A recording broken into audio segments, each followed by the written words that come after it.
Yo, what's poppin'? People, your boy Snacks is back in the building with another banger. You know how we do.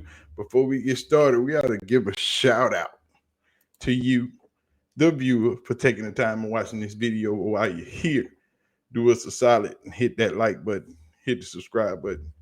And while you're here, do not forget to turn your post notification bell on so you'll know when we are going live or dropping this heat. You know what I'm talking about?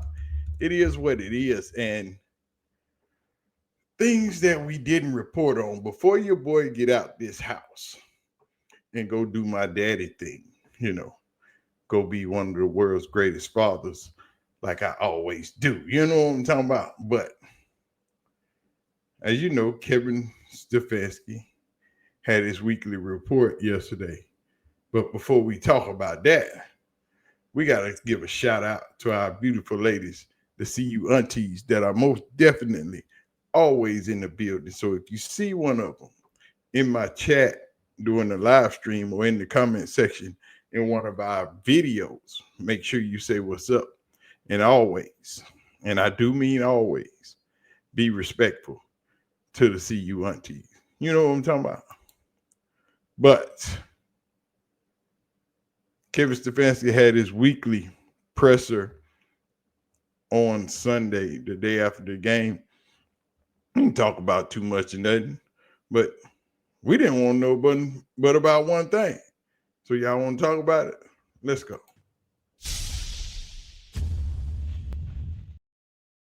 Yeah, Kevin had his weekly presser. You know, he talked about the game, you know, the players and who was who and who did what. You know, he thought the players did really good. He thought Dylan did real good on third downs yesterday. You know, and nothing real out the way. He did say that he was going to name the starting quarterback this week, which we already know that's Joe Flacco, because he the only one that ain't played all preseason. So we know that's Joe Flacco. And who's coming up? You know, Mary Kay pressed him on the quarterback situation between Dylan and Shedeur. And, you know, he said, hey, the young guys are coming along. They've learned a lot. And we're watching everything that they've done since April, since they've been in camp, not just training camp, I'm talking from rookie mini camp until now, you know. And the two young rookies have put on a stellar performance. You know, Dylan Gabriel had a good game on Saturday, and Shedeur had a good game on Friday week before. So it's a stiff competition.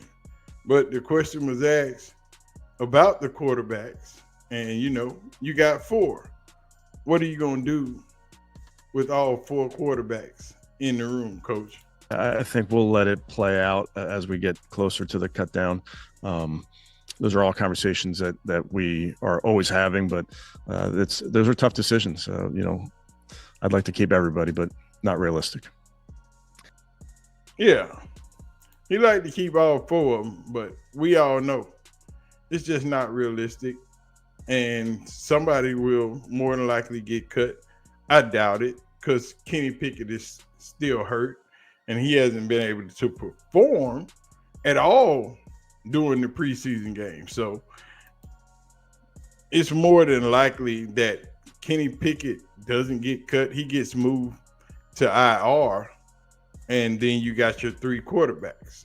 And the question is, who backs up Joe Flacco?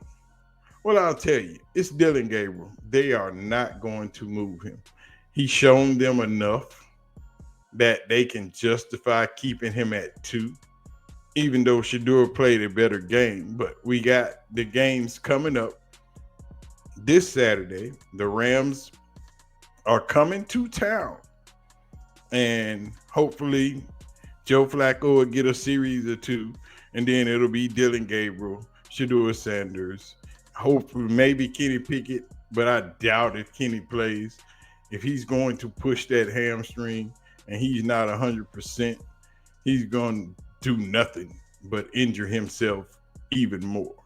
So why try to push past that when it's not worth it, and you're going to end up in a worse position than you were before you even enter that game. So let Flacco come out, play a couple of snaps, get a couple of series in, and then let Dylan and Shedeur take over from there.